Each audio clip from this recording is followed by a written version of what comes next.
Hello everyone, welcome to my YouTube channel. हमने यहाँ तक पढ़ लिया था। ये जो हमारी भारत की जो प्रवाह है, दो नदी, भारत का अफवाह तंत्र है जो हिमालयी नदियों और प्रायद्वीपीय नदियों के बारे में, मतलब पढ़ा नहीं है, अभी ये स्टार्ट होगा ये।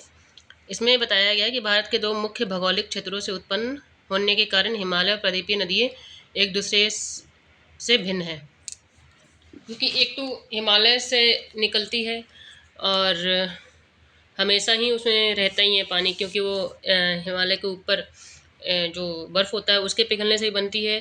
और दूसरी वो बारिश से भी वो कंजप करती है पानी को। प्रायद्वीपीय नदी में क्या है, जब वो केवल वर्षा होती है तभी वो प्रायद्वीपीय नदियाँ बहती है। इसमें लिखा है हिमालय की अधिकतर नदियाँ बारहमासी नदियाँ होती हैं।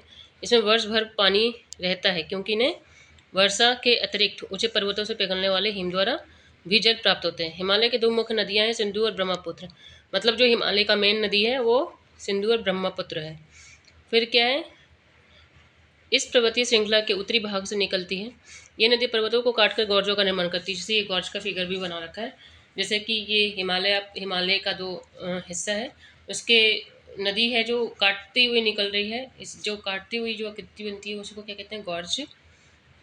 फिर क्या है, हिमालय की नदियाँ अपने उत्पत्ति के स्थान से लेकर समुद्र तक के लंबे रास्ते को तय करती है। अपने मार्ग के ऊपरी भागों में तीव्र अपर्दन की क्रिया करती है।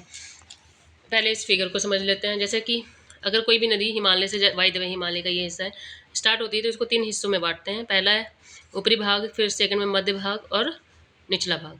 अब ये ऊपरी भाग में नदी जो स्टार्ट होती है, मध्य भाग आती आती, मतलब ये बताया, जरूरी नहीं कि मध्य भाग में ही हो, बट बताया है कि एक इसका जो फिगर होता है विसर्प, जो यूं ऐसे चलता रहता है।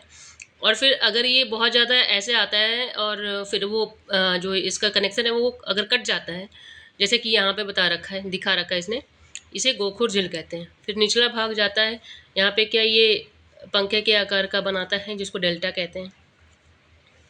इसमें इसने बताया भी है कि यहाँ पे था तीव्र अपर्दन क्रिया, जब ऊपर से, जैसे ही ऊपर से निकलती है तो कुछ ना कुछ अपने साथ ये लाती रहती है। जैसे कि सिल्ट लाए, बालू लाए, इस टाइप की चीज़ों को मतलब कहीं ना कहीं वो छोड़ते हुए भी जाती है और लास्ट में वो डेल्टा का निर्माण करती है। तो यही इसमें लिखा हुआ है कि अपने साथ भारी मात्रा में सिल्ट एवं बालू का संवहन करती है। मध्य और निचले भागों में ये नदियाँ विसर्प, गोखुर झील और अपने बाढ़ वाले मैदानों में बहुत सी अन्य निक्षेपण कृति का निर्माण करती है।